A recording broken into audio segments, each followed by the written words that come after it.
It's time to save, New Jersey. New Jersey's Clean Energy Program is your guide to rebates and incentives that can save hundreds, even thousands of dollars for businesses and residents throughout the state by making smarter energy choices. Start today with an energy assessment. We're lighting the way to a clean energy future. Join in at njcleanenergy.com or call 866-NJ-SMART.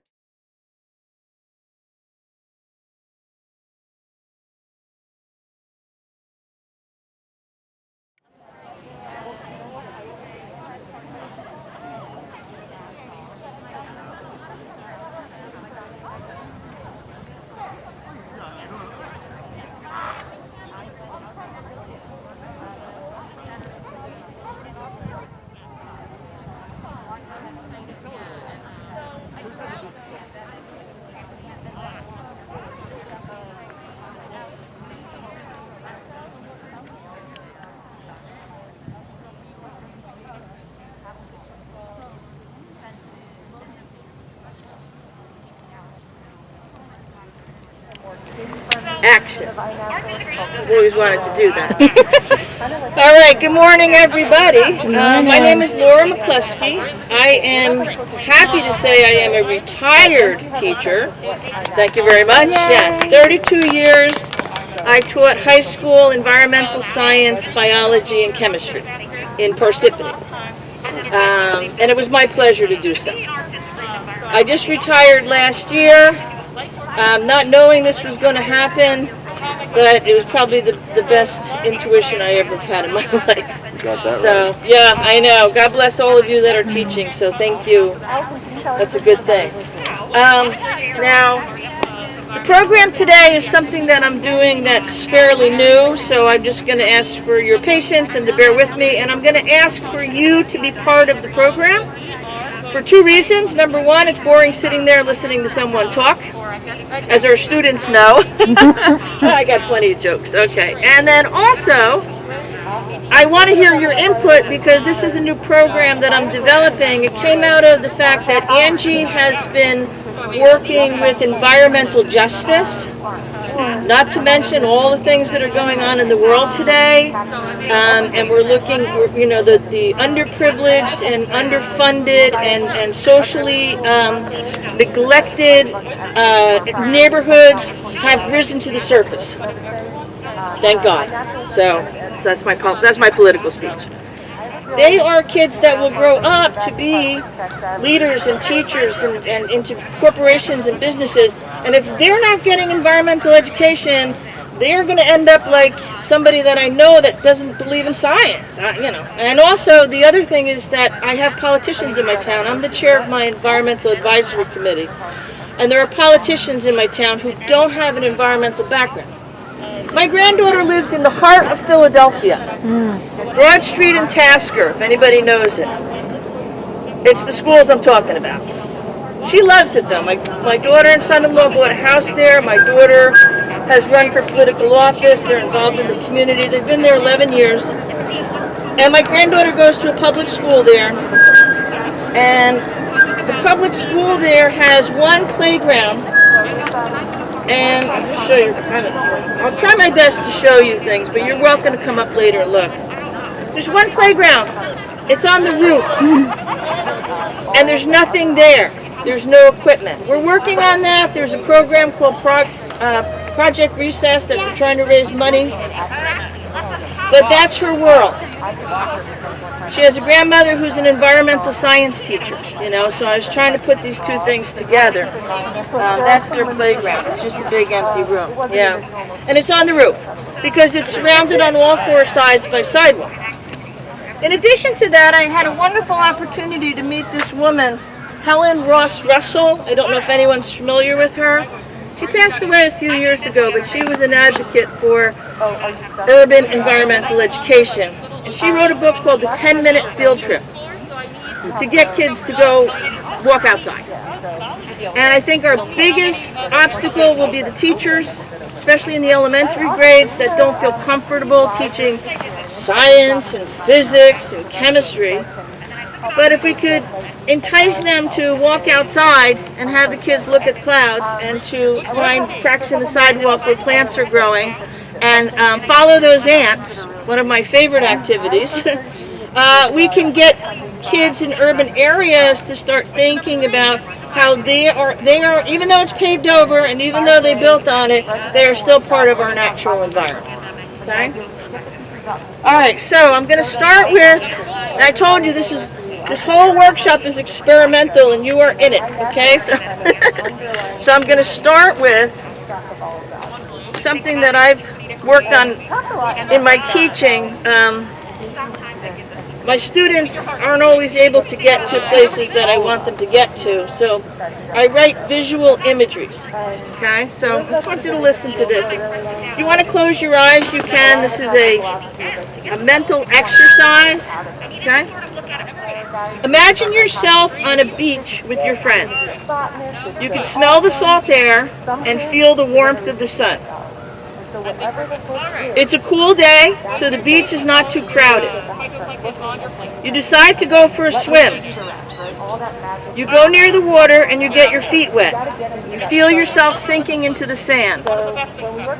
As you enter the water, your legs feel the cool, abrasive action of the salt. Then you dive into a wave and come up far from the beach. You see your friends on the beach waving to you. You wave back. You notice that they keep waving. You wave again. Suddenly you realize they're not waving hello. They're waving a warning. They're jumping up and down and screaming. You're too far away to hear them, but you know something is wrong. Still treading water, you turn yourself around and see the fin of a shark floating right in front of you. You have seconds to make a decision. You remember that sharks will follow the splash of water.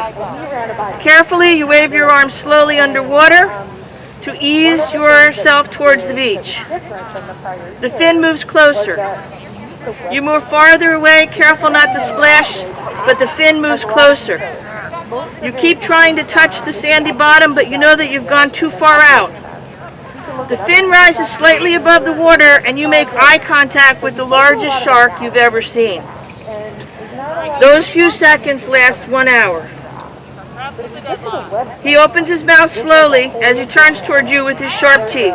But suddenly, a bird swoops in on a fish and makes a splash in the water in back of the shark. The shark turns around, and in a split second, you are swimming frantically towards the shore.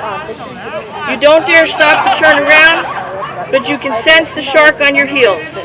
You sense that you feel his hot breath and spikes on your feet. You also feel his teeth touch your heel, but you just swim faster. You reach shallow water, roll onto the beach where your friends are. Looking down at your feet, you see small bite marks and some drops of blood. In the distance, the fin is already heading towards the next beach. Everybody a minute. So, we didn't go to the ocean. We didn't really see a shark, and no one was in danger. But we could create a sensation. One of the points of the visual imagery is to add all the senses. You notice I said you smell the salt water, you feel the sun, get that fear, and you can create this sensation. Now, if I did this in a suburban classroom, it works. I've done this with my students. But I could also do it in a urban school, and the kids would get the same experience. So that's one way, and I've done visual imageries with walking in the woods. I brought my students to the bottom of the ocean. I made my students as small as an atom, with the electrons flying around their own heads. So I was able to create that feeling, and that's sort of what we're really going for. Okay?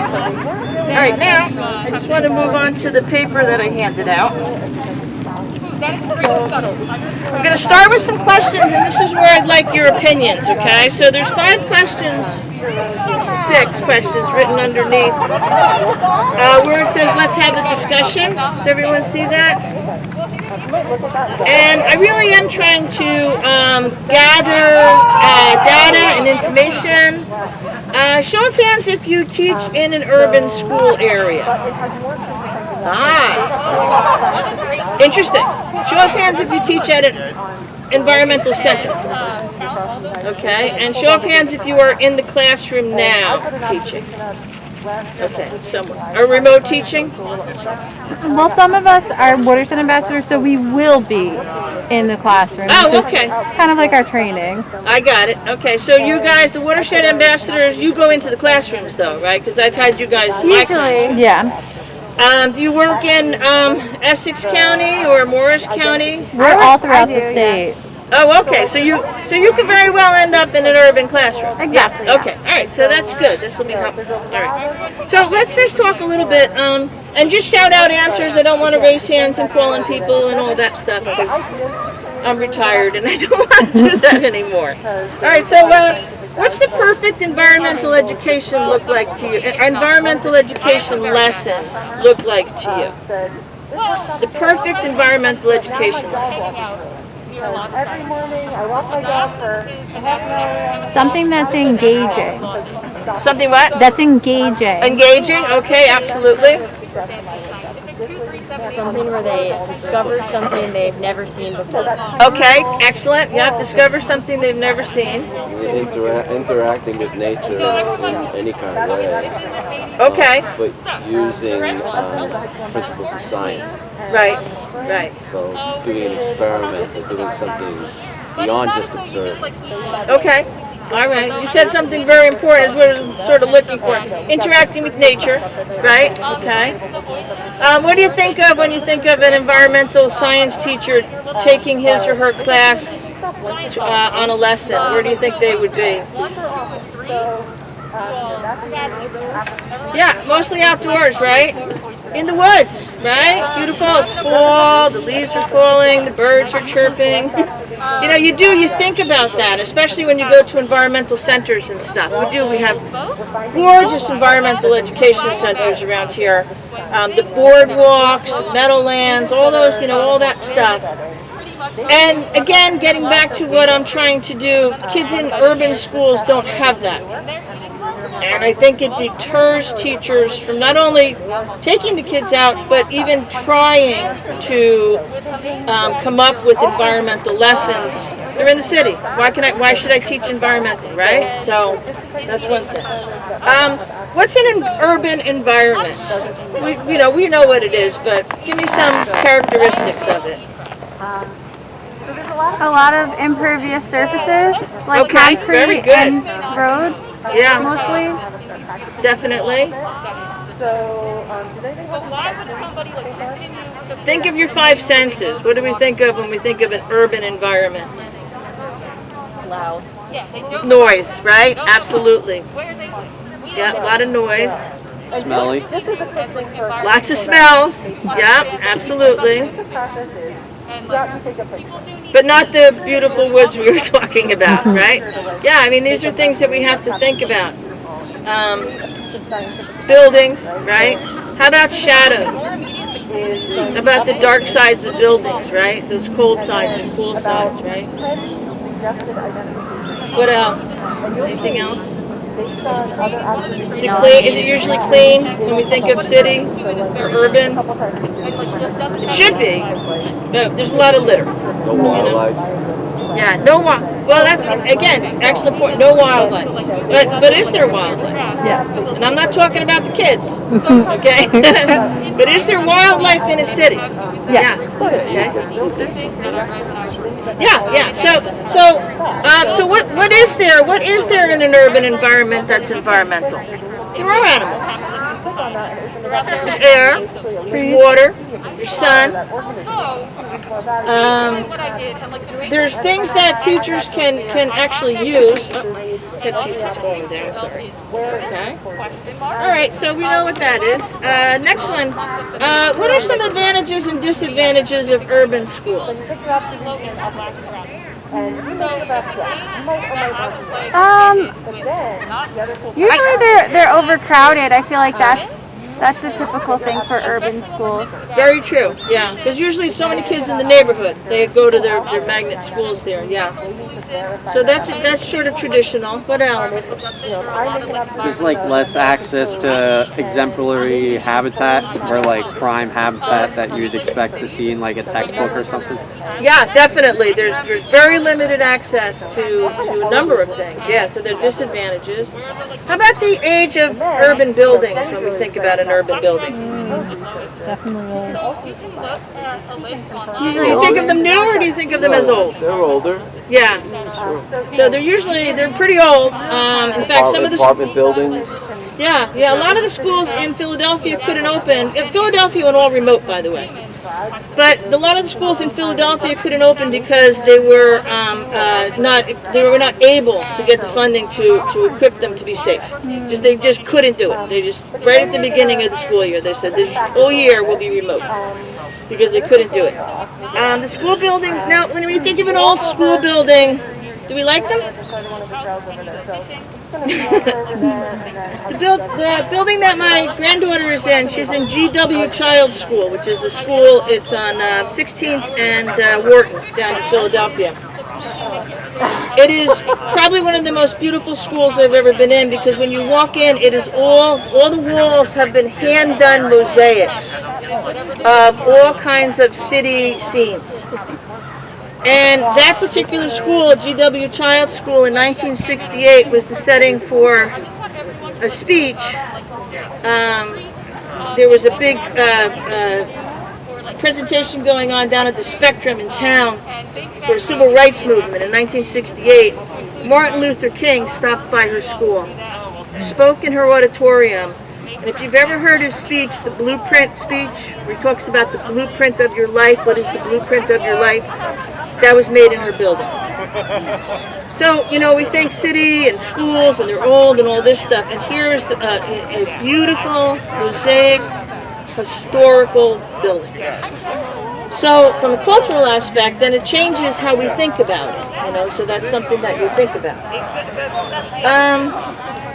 What are some advantages of having a field trip right outside the school building? No busing. Bingo. No buses, no pay. What else? Kids like a pride in their own space. I love that. Absolutely. That's one of the big things that I'm gonna say at the end of all of this. It is their school. Yes, exactly. And that has to do with ownership, and ownership actually leads to wanting to take action, to pick up litter and to be part of festivals and to be part of your community. It's a community. What else? What are more advantages of an urban school? Of going outside, yes. You could bring in. Well, actually, that's true. You have a lot of museums and cultural centers and things that they could go to and actually enhance their teaching. But just to walk outside the school building, what's another advantage of that? Cost, busing, kids can go outside. You could bring a new perspective to their life, their everyday life that they hadn't seen before. Okay, absolutely. Yeah, you can have them look at the world they live in differently. Yeah. You're the teacher. You point things out. You say, like I just did with telling you about the school. I changed your perspective on it, So, so that's a big thing too. And the last question actually brings all our questions together. What's an urban environment? Advantages and disadvantages. Do you believe that environmental education can be taught in urban schools? Yes. Raise your hand. Absolutely. Okay, so we're there, right? Now we're thinking about these kids, and it's not that they're being neglected in the area of environmental science. It's just that we never thought of them. We think of the woods and the mountains and hiking and we want to take them out and show them a bobcat. I'm only kidding. We don't want to show them a bobcat, but these kids can do so much, not only within their classroom, but they just have to go outside their building and they have to walk around. Okay? As I said, my granddaughter's building is completely in the city. It has sidewalks. It has the only playgrounds on the roof. There's a parking lot. That's it. There's not even a tree. But you know, they live in the city, so that's what we have to work with. Okay, so moving along. I gotta put my glasses. I'm so sorry about this, but anyway. Okay.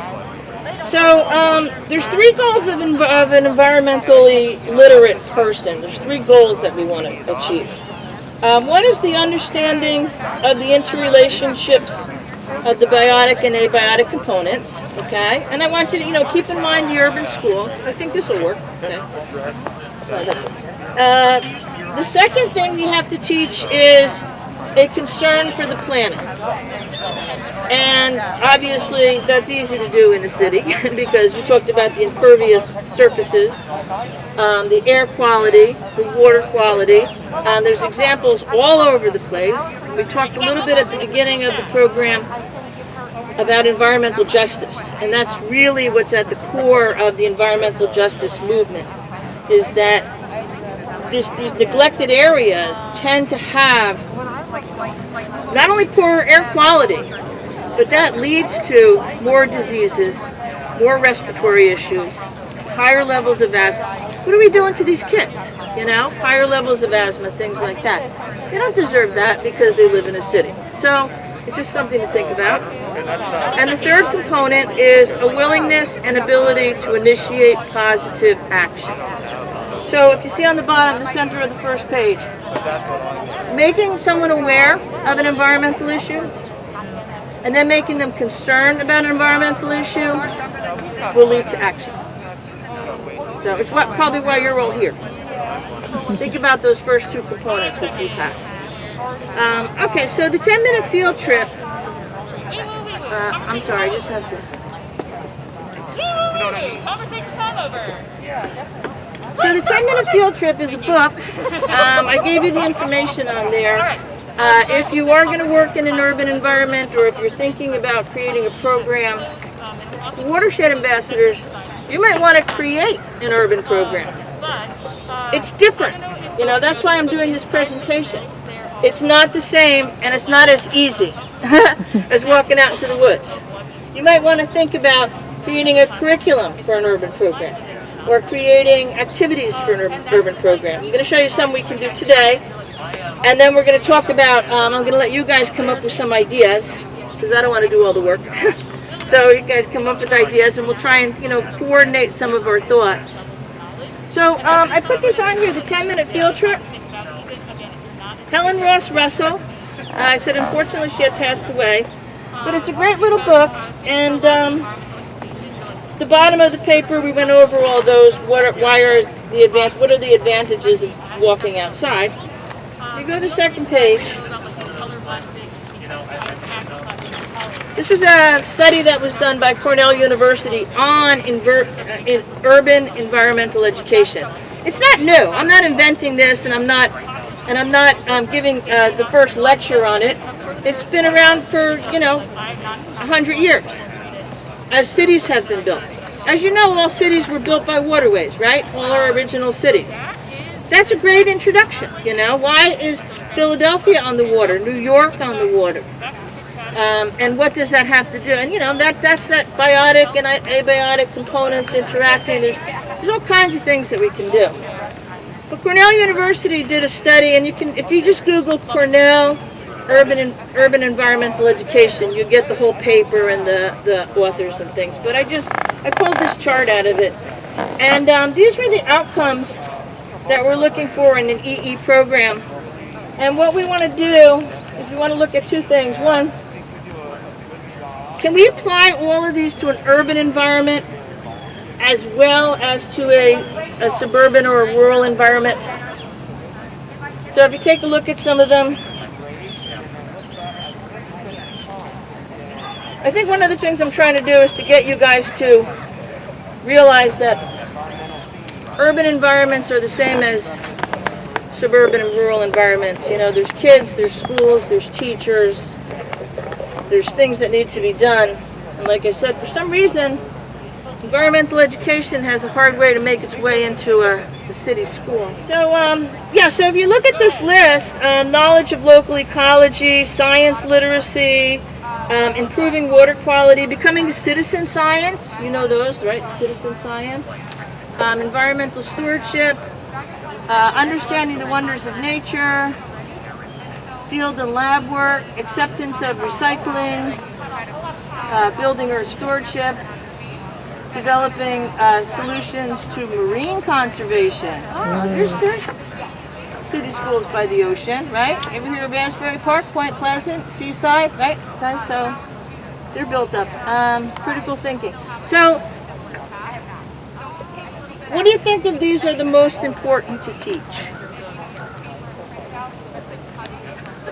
I picked three. You mean the bullet points, or you mean the... Of the whole thing, of all of these boxes here. What do you think some of the most important things to teach first?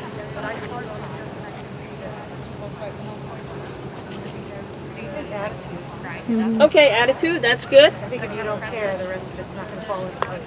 Do you just happen to have another packet? Oh, absolutely. I got here late. If you don't mind coming to get it. Does anyone else need a packet? No? Okay. All right? You're welcome. Behavior. What's that? Behavior. Behavior, okay. Critical thinking. Critical thinking, that's on my list, yeah. In terms of environmental education, what's the most important? Experience. The what? Experiences. Okay. Become an environmental steward. Mm-hmm. Okay. What's the least important?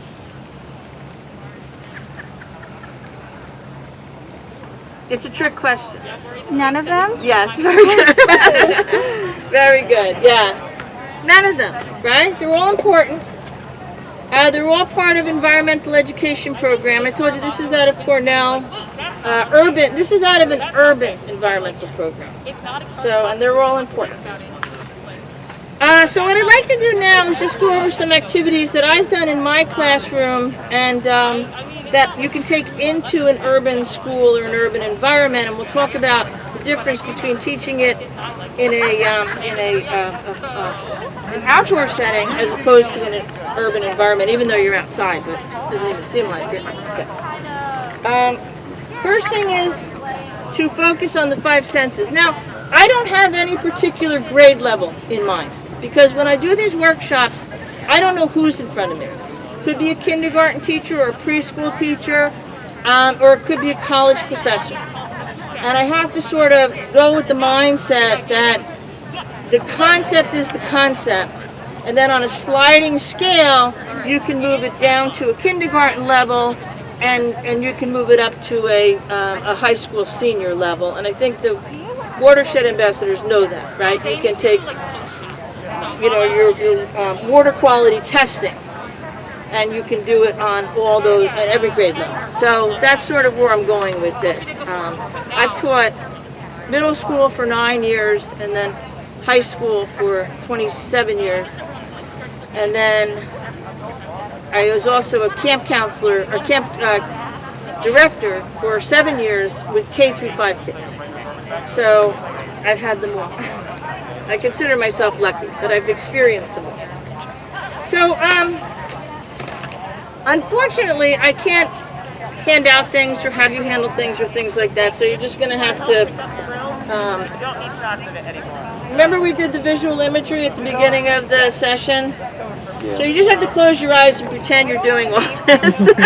You can do your own visual imagery of everything. So, and that's just the way it is. But I'll take you through a couple of things. So I divided up the 5 senses. With sight, is everyone familiar with diffraction gradients? I don't know where here they are. Nice. These are these little glasses that make rainbows. Okay? I also have them on slides so that they can break that up. Take a kid outside. You could be in a city. You could be in an urban environment. Go out. You can do it in the window too, but you can go outside. These can break up the light. There's tons of lessons you can do it. What I do with this is I teach photosynthesis. I start my kids out with the glasses. I have them put the glasses on, and then we go for a walk around the school. It's very dangerous. We have stairs and sharp objects. It's a lot of fun. So we got the kids walking around, but if you've ever walked with rainbow glasses on, it is quite the experience. Then I take the breakup of the light, and we talk about photosynthesis and the light that's used in the photosynthetic process and stuff. And that's on the higher level, of course. And then the little kids can do the rainbows. We also do a scavenger hunt, and I do this with my high school kids. I just take 7 pieces of colored paper, cut them, staple them together, and they're off. Now you can do this again outside of your school if you're in the city. I don't know what they'll find, so you do have to watch that, but it gets them to be observant. So observation is a huge part of science, as you know, so that gets them to look. Position of the sun. At every time of the day, the sun's on one side of the building and the shadows. So one of the things you can do is you can take the kids outside and walk around the building in the morning. And then you can take them outside and walk around the building in the afternoon. And they will be the ones to make the observation that the sun's position has changed and that the temperature and the environment has changed in relationship to the sun. Another thing that you can do is go outside and look for insects. I brought this prop. These are about $5 in the store, but there's nothing like a kid catching. I mean, it's nice to go and look at, like deer and stuff, but catching a little ladybug or catching a beetle is just as exciting. And again, what it does is it really brings the environment to the kids and lets them see what's in there. They don't have deer in their city, but they have little insects that they can work on. And when they do their insect studies, they can, make little habitats and all that stuff. I'm not going to go into, you guys know this, I don't want to go into too much boring detail. For sound, I got this kit from a music, the music store, and you can take it out. And what I do with it is I have my students practice identifying sound. So each one is labeled, and you can actually hear it. And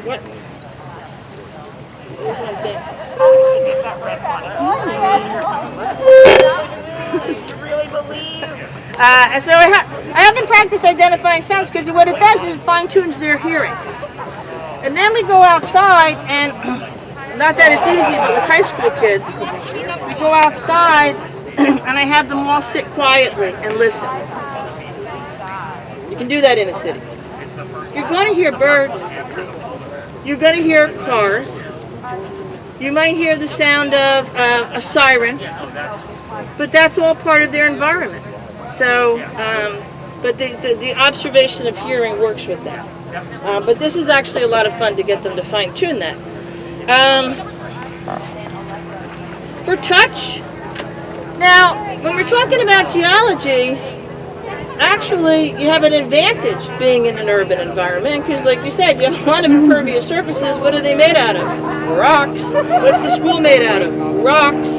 What's the, drywall made out of? What's the stairs made out of? What's the sidewalk? So, the parking lot. So they can actually, understand that everything that in their environment is not unnatural. That's sort of like the goal. And in the classroom, what I would do is I would take this is these little rock kits. These are a lot of fun. But this particular one has a guide with it. And just so that you know, I know you guys work in the ambassadors go and do your lessons and stuff. I bought a lot of this stuff myself. I mean, that's why I have it here. There's a lot of good science catalogs, Carolina and biological supplies and things, and I can help you at the end if you need any help. But I would go and get your own stuff and be familiar with it and stuff. I found this, you can tell how old it is. But this is minerals used in the chemical industry. So these not only have name of the rocks, that's good. You know, we know what the rocks are. There's calcite and gypsum and limestone. But what are they used for? And this is where you can connect it to the urban environment. So this sheet actually, there's a really good program I got from a mining company in Colorado that sent me a video called On Common Ground. And that actually started out showing you the components of a computer and the components of a television and all of that stuff. And then I got this from, where did I get this from? I forget, maybe Franklin Institute or something. It's one of those periodic tables that tell you what the elements are used for. So you can actually tell, go through all of that.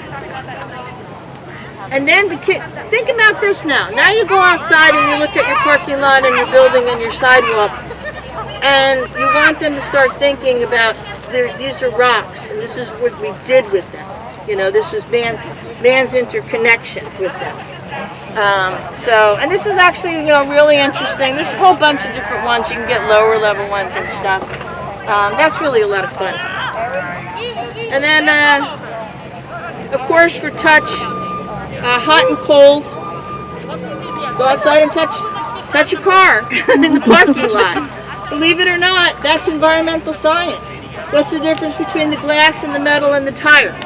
What's the difference between the parking lot that's in the shade and the parking lot that's in the sun? You can actually bring out measuring instruments, humidity and temperature and things like that. I'm in a parking lot in the middle of a city, and I'm studying meteorology. So we just sort of bring that up to that level. For smell, of course, which we were talking about before, flowers and different foods. For smell, you can actually bring in different foods. So if you bring in lemon and broccoli and I don't know, soy sauce and things like that, and you do blind smell tests and things, it's fun for the kids, and it brings the senses into it, which is good. What's fun with that, I've done those, but sometimes you do things like orange juice, but then also do like orange scented dish soap.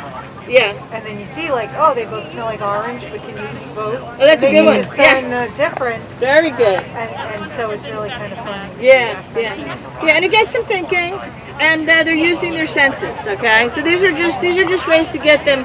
When you're using the definition of observation in science, the way I was taught it anyway. The definition of observing in science is to use your senses to identify characteristic properties. So this is just a way to get them to practice using their senses.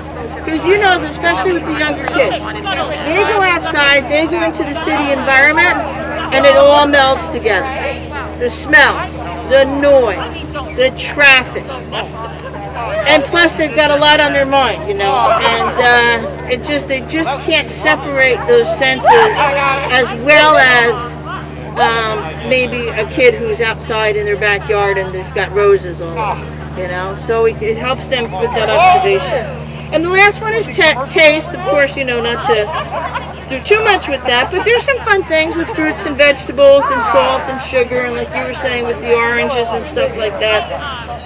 Also with taste, water. What does water taste like? You don't have to answer. It's just a great question. What does water taste like? But that in itself, that one question can lead to a whole conversation for them of where does their water come from? One of the things I do with my students, this is just a very rough copy of it, is I have them do a blueprint. I have them do a blueprint of their house. And then from their house, they draw all of their water faucets and bathtub faucets and all of that. And then they have to actually draw a line of where it would go out to the street. And then I tell them, well, where does that go? And then they have to figure out, because I have high school, so they do the research. They had to figure out that it goes to the town water system, it goes through a water filtration plant, which we actually take a trip to, and then it goes to our aquifer. We're in Morris County, so we have the Buried Valley Aquifer up there, and we're part of the Highlands Commission and things like that. So there's a lot that ties into this. Do this with a kid in a city building. But trace that water back.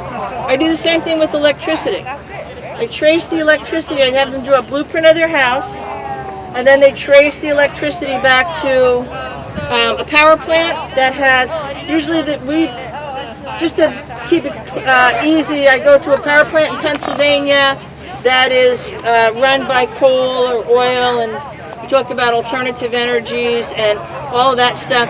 You know, they're in the city, but they have lights, they have water. All the materials in their classroom come from outside. If I tell my students, if you could take all this material and put it back to its natural state, where would you be? And there's one answer. You'd be sitting on a rock in the middle of the woods. Dude, any room you're in, you could be in the most beautiful, elaborate building in the world. You bring that back down to its natural state, you are on a rock sitting in the woods. And when you take that concept and you tell the kids, you have you have it all too. You know, you're not being set aside because you don't have woods or deer or coyote running around. It's there, but it's in a different form. And then I'm just going to move to the last page. So I did my energy thing. So the topics of study, this is actually what's broken down in Helen Ross Russell's book. It's divided by these topics, and then if you're interested more and further in it, under each topic is a short example of how you could go on a field trip in an urban area for these topics. So it actually gives a lot more detail in here, but I'll just go over some of the topics and show you some connecting activities that I would do. So for plants, I said my granddaughter does not have trees by her school, but certainly on the walk home. And Broad Street in Philadelphia is lined with trees. And simple question, how many trees are between your school and your house? Get them to start looking at it. They certainly go through the seasons, you know. Is there a squirrel in the trees? Is there any evidence of animals? Things like that. So, and then there's flowers and the algae and lichens. You know, there's most likely going to be somewhere in your parking lot fungus, moss, algae, lichens, all that kind of stuff. Those are great to look at and make that connection. Have any of you ever done the tree height, measure the height of a tree? It's actually very simple. I have a, don't worry, this is not a thing. So, there's a triangulation equation. You can Google it online. It's very simple. You can measure your distance from where you are to a tree. That's the closest one, yeah. And then you can measure the height of your instrument. And then this actually has a little, I can click it and put it around like that. Point it at the top of the tree, and it gives you an angle that you can convert to another number. If you multiply these three numbers, it'll tell you the height of that tree. And it's really a lot of fun to do because the kids can estimate and things like that. Now, what could you do with this in a city? It's a building. You could do buildings, yeah. And you could even look at the difference in variation of the way the sun is affected by different building heights. You can do the trees, things like that. So that's a lot of fun. Probably $15, you know. It's called an altitude finder. Yeah, and you press the button and this thing swings free. And then you just aim it at the height, and as soon as you let go, it locks into place, and you can get those numbers. So that's plants. Oh, of course, you know, you can always grow. You can always put a Dixie cup down and put a seed in it, you know, and that's a pretty easy one. But I got this from Carolina Supplies, and this really shows them what's going on under the ground. And have you ever heard of root view? ROOTVUE. It is a little box where you can put your seeds in and you can watch them grow through the glass. Grow down. You do carrots and root vegetables. It is very cool. But and this gives them that all that background. When we talked about the beginning, awareness, Awareness is this science base. And for animals, now we talked about the difference between animals in the city and animals in the woods and stuff, but what I have found is that I had high school kids, so we did go out a little bit outside. We had a little woods area, and in the morning they'd see deer, but they were really just more all over the place, so I was actually better containing them and teaching them. But I found these animal track molds. You can use Play-Doh, or you can use pet plaster of Paris or something. This one is an opossum. This one is a woodchuck. And you can make the molds of the footprints, and then the kids can actually, either, cut them out of paper and go outside and put them on the sidewalk to fool people, or you could actually use them in the classroom to show the kids what the different footprints are. Just gets them interested in animals, This is, I got this last Halloween, and you can probably look for them now. But it's an accurate skeleton of a frog, and it's really interesting because when you see it this way, I think it piques your interest. It might just be me, but I think with kids, I find this more interesting than a real frog. Like, I would rather have this for a pet. It's more interesting to me. But you can, you can have to draw them and things, but it's really cool. Then in the same light, I found these. This packet, and this again was on the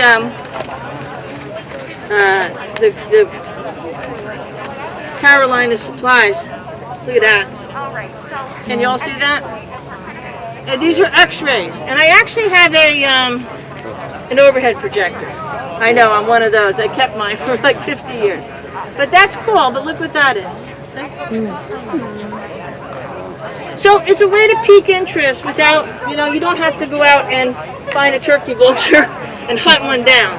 But it's just a way to pique interest in the kids. It's teaching environmental science. It's just a way to do it. And then, of course, the infamous owl pellet. These are a lot of fun. They come in a little tin wrapper. You unwrap them. You take them apart. You put out all the bones. You sort them on a bone chart. And you put them back together. And I don't know if the picture's in here. I can't access it easily, but you put them back together and you create the animal that the owl ate. These are real. These come from owls. So, and again, I can show you where any of this comes from later. So these are things you can do with animals. And these are the bigger animals. These are mammals and things. But you can do arthropods and insects. Again, you can go out and hunt them down. And then also earthworms. Really, really interesting, important organisms. You can do a little earthworm in a glass aquarium so you can watch them. You could go outside. I'm sure that there's, in a lot of places you can find a little patch of dirt somewhere and maybe find some earthworms in there, but the earthworms are actually really interesting. This is cool too. This is the skeleton of a snake. See? I see. You're like, oh yeah, and you want to see that. This makes the kids interested. So I find this fascinating. So. And then the earthworms are actually really interesting. I did a visual imagery. I'm not going to read it, but I did a visual imagery for earthworms where you actually go under the ground and the earthworm goes floating by you and you watch it eat the dirt and make the holes, and then plant roots come down and fill those holes. And you can do that with them just sitting in a circle with their eyes closed. But it's really cool to do. The interdependence of living things, microhabitats, demographics and populations. For older kids, when you get into graphing and demographics and things like that. And then physical science is the weathering. These are easy. Physical science with physical and chemical changes. Going outside, do the plant roots break through the sidewalk. Again, what's happening? Do you find cars that are rusting, or do their bicycles rust? Thinking, just thinking anything city. And then the succession. My granddaughter's walk home from school goes by a couple of alleyways that are sort of, they're grass, but they're abandoned. And you're walking by them, and I'm looking for environmental things, and you can see the succession in there. You can see where the grass is lower, then there's saplings, and then there's some big tree in the background, and you can actually see that whole process where that alleyway or that empty lot has been cleared and it's starting to grow back again. And it doesn't get any more real than that. This is not stuff we're trying to fit a round peg into a square hole. That's succession. That's exactly how it works. And then the last one, obviously acid rain, you can go out and collect rain, test it for acid and acidity and things like that.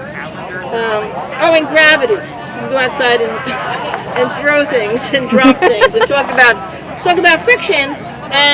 What about cars on the road, and then cars on the road with ice? They'll know about that, or walking on ice. So they'll be able to maybe just go around the school and look at all the different ways that the different types of flooring interact with your shoes. Which ones you walk better on, which ones are harder to walk on, things like that. So they can just take a walk around the building. And the last one is the geology, which I think is really important because of the city aspect of it. But with the earth science and the geology. But with the earth science, it not only gets into the sun and the shadows, but our place in the universe, our planet in space, and why do we have water in a liquid state? Why do we have an atmosphere? We needed those two things for life to begin. What were the possibilities of those two things happening and life starting? And you get into this whole it could be philosophy. It could be an introspective into their own lives and their purpose in life. It gets very deep, but that's really where we're at. So, and again, those urban schools, they're all included. And the last one was recycling and litter and recycling. Unfortunately, that's probably the first thing everybody thought of when we talked about an urban environment, right? What do you find in an urban environment that you can teach environmental education to? Garbage. But you can turn that around and create a whole process of thinking where the kids understand where the litter comes from, what it is, and then where it goes to. And you can maybe create a whole generation of people who recycle. So that's a good thing. With the recycling part, does everyone know that the New Jersey law for state recycling passed yesterday? Woohoo! And it passed the Senate and the Assembly, and it's going to be, hopefully, we just need the governor's signature. It's the last thing that we need. And it will be a statewide ban on single-use plastic bags. Statewide, passed yesterday. Yeah. So, and there's the city, right? Have them count the number of bags that go in and out of one store that they know of, or count the people going down the street who have a plastic bag. You can sit outside in the parking lot and do that. So something like that. I think that's about it. I just want to read this last part because I wrote it for you. And then I want to talk just real quick with you guys. Everyone is entitled to quality environmental education. Well done environmental education leads to environmentally responsible citizens. They may be picking up litter today, but they may be president tomorrow. And that is what we have got to remember for every single one of our kids. We can't leave these kids behind. It's too important. Now, if I could hear from you guys, if you have any other ideas or anything that you'd like to add to the program. about teaching in an urban environment, or experiences that you've had, or? Well, something that was suggested to us, like with what I guess impervious surfaces and rainwater runoff, is just like if it's like a rainy day, taking the kids outside and watching it flow through their playground or around their school. Where does it go? Down the downspouts. Where do the downspouts go out? Where does the water go from there? Excellent. Yeah.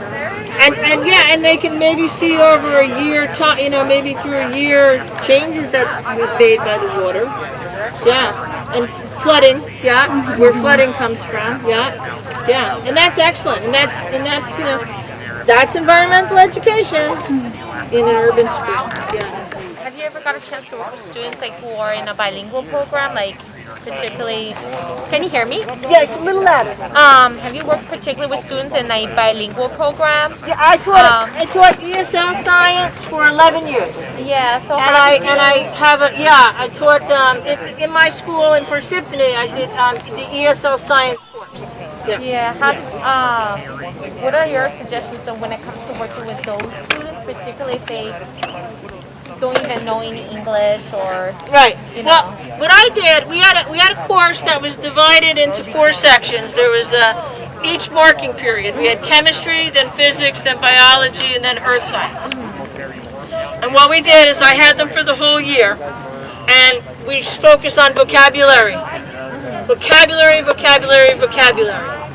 Rocks and minerals, germination of plants, cells and cell parts. Just trying to give my little insects and arthropods and invertebrates, and as much as we could do, there was definitely a limitation, and they struggled with the vocabulary, but we focused on vocabulary primarily.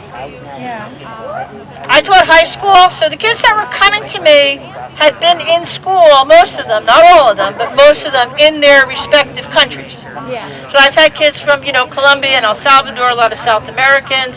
We've had kids from Europe. We've had kids from Africa. And they all came in with different levels of education. But I found that with the vocabulary and all of this hands-on. Yeah. All of this being able to touch and see and feel and do it. And you're limited because of your time. If they're in your class for 1 year, that's not a lot if they don't speak the language. Yeah. But we build on that, so. Yeah, and then particularly because in urban areas, I grew up in an urban area, so like one thing that I noticed is like the level of education is a lot lower than it is at suburban areas, like reading levels, math levels are a lot lower. Yeah. So, for instance, like I know science is something that often is a bit challenging for these students because some of them don't even really understand how to even read or comprehend some of this materials. Do you have any suggestions of how to make it a little easier? Or? You absolutely have to start with the foundation and the basics. So, they need to start at the very, very basic level. If I were to teach saying just science in general, you take chemistry or physical science, for example, and you talk about physical and chemical changes, an ice cube melting, or a piece of paper burning, things like that. Obviously visuals, and I think visuals and vocabulary together. Anybody else? No? Okay. All right. Well, listen. Thank you guys. Am I done? Okay. Thank you all for coming. Thank you.